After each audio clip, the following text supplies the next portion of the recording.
You're listening to Beyond the Campaign, and this is episode number 21. Welcome to Beyond the Campaign. I'm your host, Michelle Glogovac, podcast publicist, author, and host of this show and Read the Damn Book. Here, you're going to learn from political candidates and from politicians. We're not just going to talk about the issues. We're going to talk about the human beings who are investing themselves in us so that we can invest ourselves in them. This is Beyond the Campaign. Hey friends, welcome back to another episode and a new year. I'm your host, Michelle Glogovac. Today, I am interviewing the third candidate running for Lieutenant Governor of California, Oliver Ma. I have never paid this much attention to who is running for Lieutenant Governor, but I am glad. I am so excited that we have figured out what the Lieutenant Governor does, figured out or defined or become informed about it, but also to listen to these stories and the experience of all of these candidates. Oliver is definitely unique. He immigrated here from Beijing at the age of 7. He is a Harvard Law School graduate. He's worked for the ACLU, and he's a rapid response team leader in Kern County. He has firsthand stories that are going to affect the way you see things, the way you hear things, and he has some incredible solutions that are actually doable, and they truly make sense. So I'm excited to introduce you to Oliver and for you to hear his story. Hi, Oliver. Hey, Michelle. I am so excited to meet you. I'll be honest, I only discovered you recently, and the moment I discovered you, I was like, oh, I must meet him. How did you discover us? Somehow on Instagram, of course, Ah, social media, you mm. popped up and I was like, oh, and who is this? Please, I would like to know more. Oh, good. Can you take a moment to introduce yourself to everyone, please? Yes, hi, it's Oliver. I am a civil rights lawyer and a democratic socialist running for California Lieutenant Governor. I moved to the US when I was 7, grew up advocating for my parents and my immigrant family and my immigrant community. I went to Berkeley for undergrad and then Harvard for law school, and then came back to California to work at the ACLU to defend immigrants. And now I'm doing something else. Now I'm running for California Lieutenant Governor. So an underachiever, by all means. I mean, Harvard Law School, ACLU, now you're running for Mm, lieutenant governor. Yeah. I'm I'm only good at taking tests, and that's it. Well, why are you running for lieutenant governor? Let's start there, and then I do want to talk about you as a person because as I've been scrolling through your social media and seeing all the things you do, I'm like, yes, please. Like you're doing so much to help other human beings and citizens. So why are you running for lieutenant governor from being an attorney and doing all of these other things to coming into politics? Yeah, I want to build a California that works for regular people and not for career politicians. We know that things in California have gotten so much more expensive, from the price of housing to education to healthcare. And that is despite the really big amount of taxes that we are paying as Californians. And what I've seen from working at the ACLU and in some of my community organizing work is so much of the taxes we pay end up getting wasted. Or wasted makes it seem better than it is, because it really ends up getting corrupted, right? A lot of these elected officials are taking millions of dollars in campaign contributions from special interests or from mega donors. And then, of course, when they get into office, they end up giving a lot of benefits to these donors and to their supporters. And I think that's why things have really spiraled out of control for our state. Um, we're running a campaign that's completely grassroots and funded by regular people, and we're in it to make this state more affordable for regular people. I love that. As a Californian, born and raised and paying my property taxes and my income tax, I am grateful. Because it is expensive and property taxes alone. My husband and I, we talk about this all the time with kids in elementary school. They go to public school and our property taxes are supposed to be going there. And we're going, well, how come they don't have this program? How come we have to pay this much to the PTA to fund this program? And so it is a lot of money for not seeing the benefits that you would hope you would get for what we spend. Right. And the corporate landlords and Disneyland and all these mega entities are paying way less property taxes than us, because their their property tax rate is still based on the 1970s. Must be nice. I wasn't around in the 70s, but I'll take the tax rates. Right? Tell us about, okay, first of all, I want to talk about your rapid response team lead. And I think that is so amazing. It is badass. We have rapid response. I'm in Santa Clara County. So we are seeing it here too, where it's really that we're seeing when someone goes for their check in that they are being Mhm, apprehended. mhm. Which I feel is extremely unfair because these are the people who are actually showing up and doing what they're supposed to be doing. And then they're getting apprehended. It's just like the people who are going to their court dates and they're showing up and doing the Mhm. right thing. They're going after the wrong people, as we know. But share a bit about being a rapid response leader and why you've taken that on as well, in addition to everything else. Yeah, definitely. So, I am a leader in the Kern County Rapid Response Network. My job is to train the rapid responders and the legal observers. The rapid responders are really the heroes in our community. They are the ones who will go to the scene of the danger to protect people. Like, they'll make sure people know their rights. They'll make sure people know to stay indoors if there's a raid. And we've also delivered food to thousands of families who've been afraid to go outside because of these raids. And I really love to highlight the human impact of this also. I'll tell you a story. In January, the very first immigration raid in the whole country was where I lived in Bakersfield. And Border Patrol came through, and day after day, they just stopped people simply for having brown skin and arrested them. And we got a call with the Rapid Response Network one morning saying that there was a little girl in a car by herself in the fields. We were like, what's going on? So we went to check it out. And what had happened was the father of this little girl had been in the US for 20 years, always worked as a farm worker, had four US citizen kids.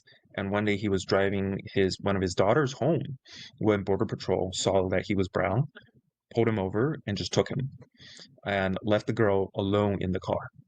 And so we went and we found out what was happening, and we went and actually were able to make sure she's safe. But now this father is in one of our for-profit immigration detention centers. And for every immigrant inside one of these centers, the for-profit companies that run them make hundreds of thousands of dollars of taxpayer money. And the way that they stay in touch, the folks inside stay in touch with their families, is they make phone calls. And for every phone call, they get charged around $5. And so the way they make money in these detention centers to pay for these phone calls is they work. And for a full day of work, they get paid $1. And so the father I told you about, who was taken in January, he has to work a full week just to make one phone call with his kids. And so this is why they are going after day laborers and farm workers and anyone who has brown skin, because every single brown body they're able to snatch and put into these centers, they are making hundreds of thousands of dollars in profits. And then they end up donating that money, a part of that money, to politicians. And unfortunately, they donate it to both Republicans and Democrats. And so that's why we have all of these for-profit immigration detention centers. That's one of the many ways our taxpayer money gets wasted. And I'm running this campaign so we keep immigrant families safe and we keep them together instead of in these for-profit detention centers. We need a list of the Democrats that are getting this money. It's a Maybe we could lot. talk about this afterwards, and We definitely you let me can. know, and I will make sure it's known. To make money and then to have these individuals working just to call their families, it's so disgusting, and it's beyond me that we have this many people in our country who are okay with all of this, who are turning the other eye, who are doing this kind of work willingly. No one's forcing you to go be an Mhm. ICE agent. No one's forcing you Right, to, be a guard at one of these places. That's a choice. And right. it's extremely disturbing that we are doing this to people and to families that don't deserve it. And they're giving these ICE agents $50,000 signing on bonuses. I mean, why can't we give that to our teachers? They are Yes. doing so much more than someone who's ripping families apart. Plus six-figure salaries, and you don't even Mhm. have to have an education. It's really mind-boggling. As someone who is also a college graduate who had to, work my way up in the Yeah. corporate world, yeah, I didn't walk away with $100,000 my first year out. Absolutely Neither do not. I. Yeah. It's absolutely ridiculous. And let's talk about your experience as an immigrant. Also, I was listening to your story as a Harvard attorney who went to go visit one of your clients and what that was like. Would you mind sharing that story for listeners? Because I mean, I was taken aback, but it's honestly what is happening and happening more today.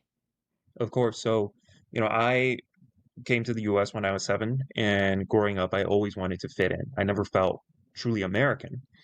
And growing up, I played water polo because that's what the white kids do, and ate white food because that's what the white kids do. And it was only until I got to college that I kind of dealt with some of that internalized racism and started not blaming myself and my family, but actually blaming some of the structural forces that make us feel this way. But, when I got into Harvard, the first thing I felt was not excitement or pride. It was feeling safe because I thought, now that I get to go to this institution that's been around longer than the United States, maybe I'll finally belong. And no one will ever be able to say I'm not American enough. And then, I came to the ACLU, and one day I was visiting my client in one of these detention centers. And these days are always tough because as attorneys, we see people at some of the worst days of their life, and it is also one of the most consequential days of their life. For this man, it's the day before he was going to go to court, and that's the day that it will be decided whether he gets to stay in this country with his family or whether he gets banished for 10 years away from his family. So a hugely important day for him, and of course, we wanted to meet with him the day before in person to prep him. And so I go to meet with him, and the the guards won't let me in. And it's because they saw that I was born in Beijing, and they demanded to see my A number, which is an alien number that a lot of immigrants have. I don't have an A number. I am a US citizen, but they refused to believe that and kept on demanding that I give them an A number. And if I won't give them an A number, they won't let me see my client. And I don't even have an A number. So I think that moment really clarified for me that I can go to Harvard Law School. I can work at the best civil rights law firm in the country. And for this administration and for this government, me, myself, and people like me will never be American enough for them. And that's, something we got to change. And that's a big, big reason why I'm running. Especially since a good majority of us we all come from immigrant families. Right. My mother was born in Switzerland. She came over. I know what an A number is. She was one of those, her alien green card. And, Yeah. well, I know that too. I am a first generation on her side to be born here, not on my father's side, but on my mom's. And I think Yeah. many people would like to pretend like that is not a fact, but it is. I mean, we're in 2025 and I'm first generation. So this isn't Wow. this isn't long ago, everybody. This is happening right now. And that's the beauty though of our country is that Mhm. we do have so many people from so many countries that want to be here and come here. And yet it's being destroyed that even those of us who live here don't really want to be here right now because of it. Yeah. And then we have California, and I love California. I've had the pleasure of living in Texas and Illinois as well, but I moved to both places saying, well, I'm going to move back to California when work allows me. Yeah. And this is one of the greatest states, and I feel that we are very protected. When we talk about Governor Newsom, you can love him or hate him, and it depends on the day. I love him and I hate him. But I feel he's a fierce defender of Mm. us as residents. I feel that he is standing up to this administration. I love that our children have free lunches. I love what we get here as a state. Mhm. What else can we get? What do we need, in your opinion, as someone who's going for lieutenant governor? What more does our state need besides lower the taxes or keep the taxes and Yeah. enhance the benefits? What else do we need to make Yeah. our state even better? Yeah. I'll just share. I'm not a fan of Gavin. I think he's got a great voice. I think he does defend our state, but I think he is still part of this political establishment that has made California really difficult to live in for regular people. And I'll give one example. Housing cost is something that we all know is out of control. And I think the solution we've typically had is to pump more money into the market. And that just makes housing more expensive for everyone. And instead, what we really need is to restructure our housing system. Um, last quarter, a third of all homes in the country was purchased by investor landlords. So these are not people who are actually trying to live in the homes they're purchasing. They are investing and they're buying it off the market so they can charge people rent. A third of all homes. And so what we have in California is hundreds of thousands of homes are owned by investor landlords.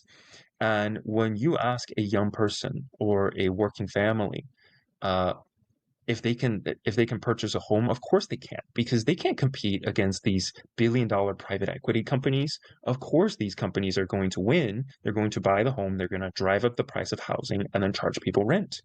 And then they get to increase the rent too, because now they're throwing so many people who should be homeowners into the rental market. I think that's something that's got to change. Homes should be for people to live in, not for giant private equity companies to invest in. And so, what my campaign is calling for, and a lot of progressives are calling for, is putting a cap on how many single family homes these giant corporations can buy. And that's going to make housing more affordable for regular people. I don't think many Democrats are really fighting for this because frankly, the housing lobby and the real estate lobby has so much money and so much power in our state. And I think to change this and to change so many of the other issues in our state, we have to clean out the corruption out of our politics. When these private companies, whether it be real estate companies or different lobbies, are able to spend millions of dollars on our elections, of course, then they end up getting benefits at the expense of everybody else. I completely agree. As a homeowner we look at the rental prices around us and I'm like, we could be making a whole ton of money if we rented out our house because it's absolutely insane. It is ridiculous. And I don't know how, especially young people coming out of college, first homes, you have brand new family. How do you afford something that you can still live in? Not a Mhm. one bedroom and you have a baby or two, but an actual home where everybody gets their own room.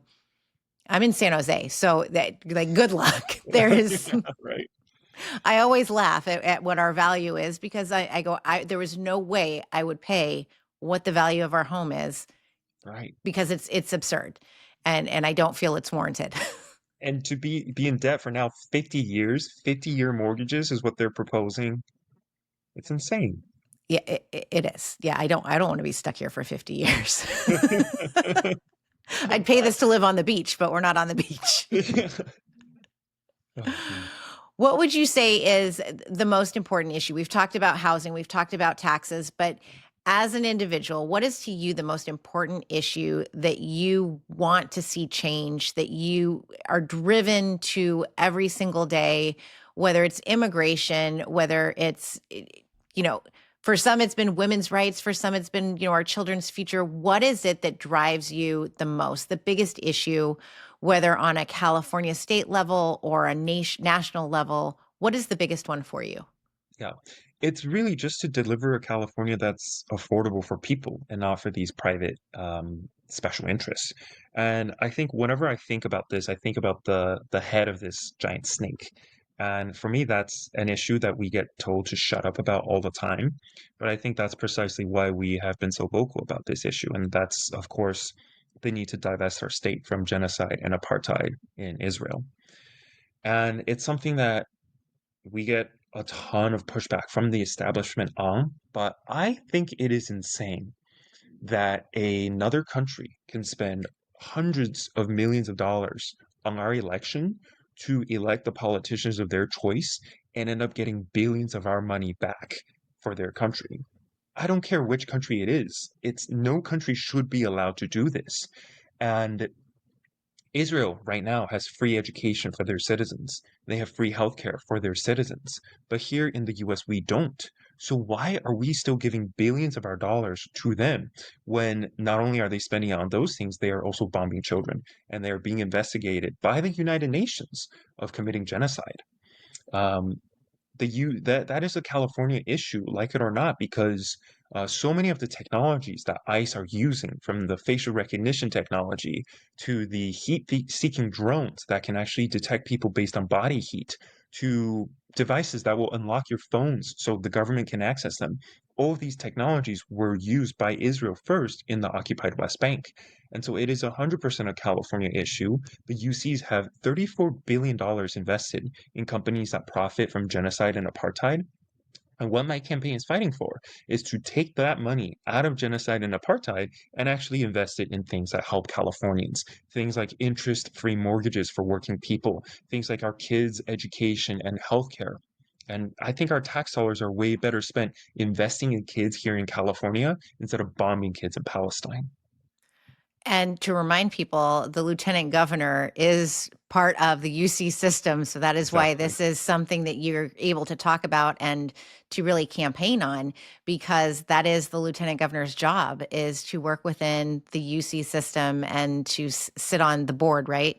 Yes, the Board of That's the proper term? Regents. Yes. Yes. So, when you put it all together, I think that for a lot of citizens, they don't realize the details that are going into it, that this is Mhm. truly where things come from, technology, who's been using it first, because we know that it's being used. That's very much a fact that is out there. And it should disturb anybody. Now we're Yeah. seeing, I saw yesterday a video of an ICE agent taking down a Ring camera because they didn't want whatever they were about to do to be recorded. So, Right. these aren't good people. And the fact that the government is behind it is really frightening.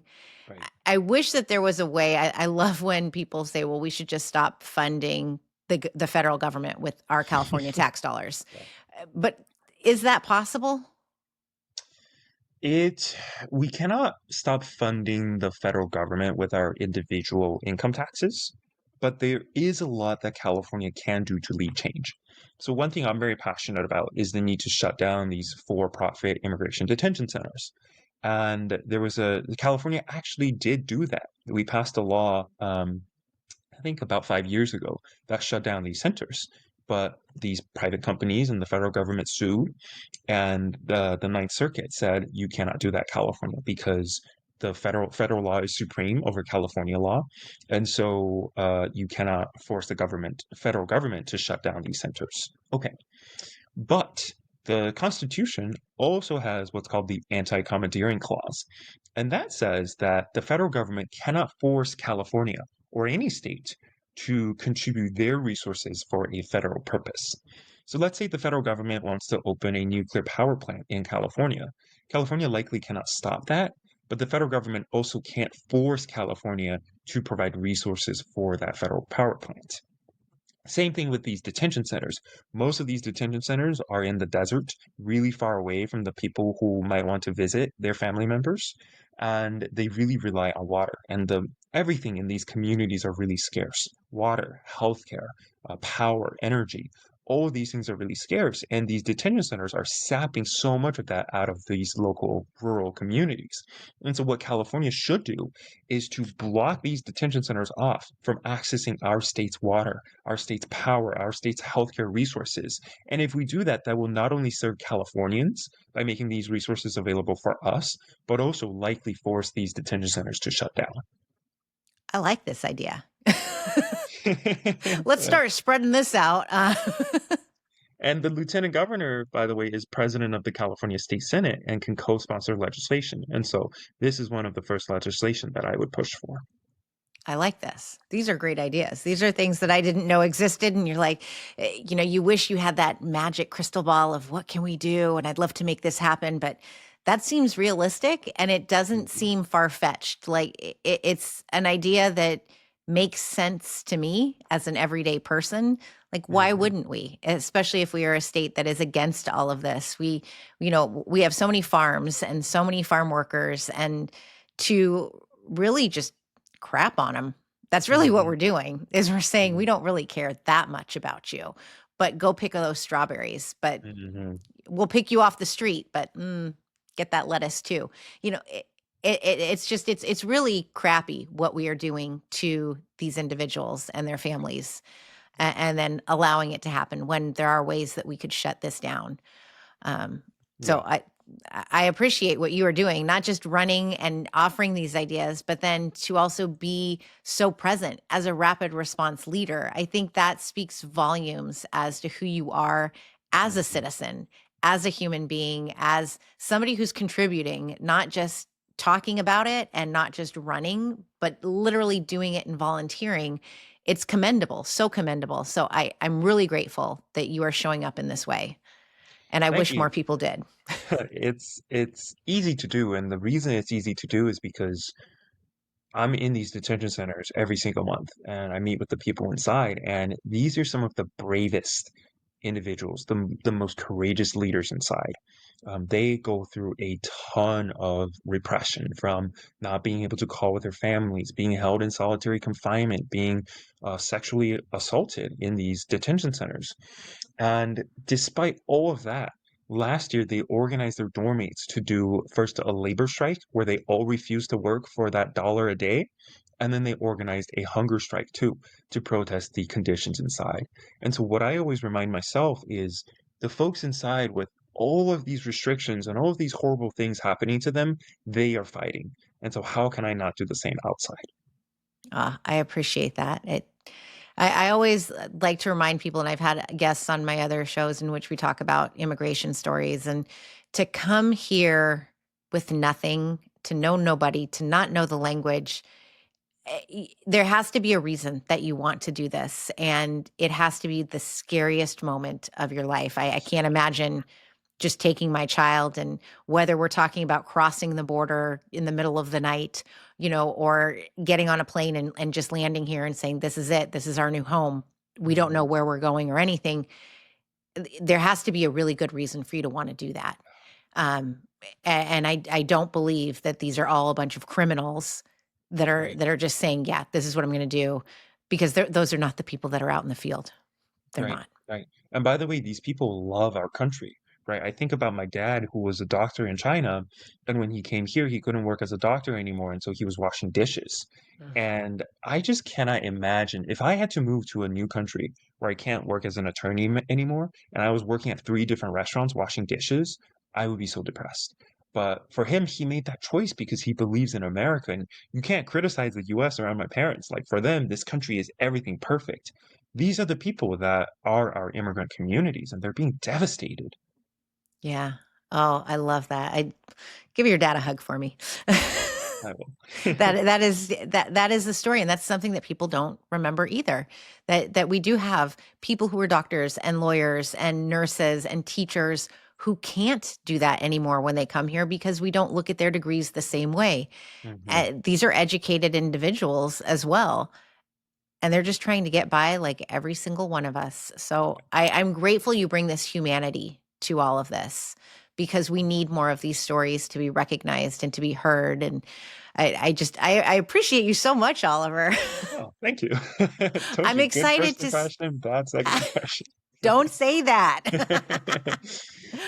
I appreciate what you're doing, and the platform that you're running on. Can you share with everyone where they can get involved, volunteer, donate, and follow you along this journey? Of course. So we're running a very unique campaign.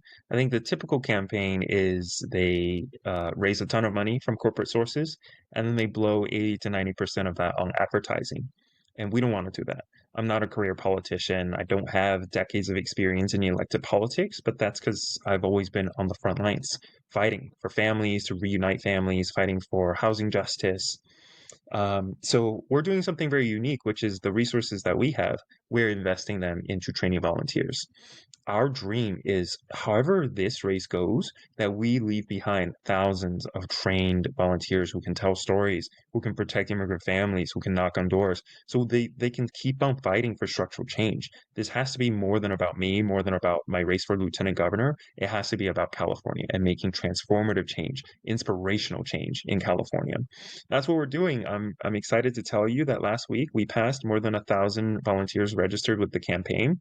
We are hiring some of the best organizers around the state to train these volunteers. And if folks want to get involved, they can go to our website, oliverma2026.com, and click on the big volunteer button. Amazing. Thank you so much. I am cheering you on, and I can't wait to see what happens and where you continue on from here. Thanks so much. Thanks for having me, and thanks for the work you do. I'm so grateful that Oliver shared his story and his experience with us. And I admire the amount of work that he is doing to help other immigrants in our country, because now is the time that we all need to be helping our neighbors, especially those of us in California. We need to be stepping up, speaking out, and helping one another. I encourage all of you to go visit Oliver's website to learn more about him, his campaign, and to really go beyond the campaign when you decide who you're going to vote for when it comes to lieutenant governor and all of the other positions that are coming up for election.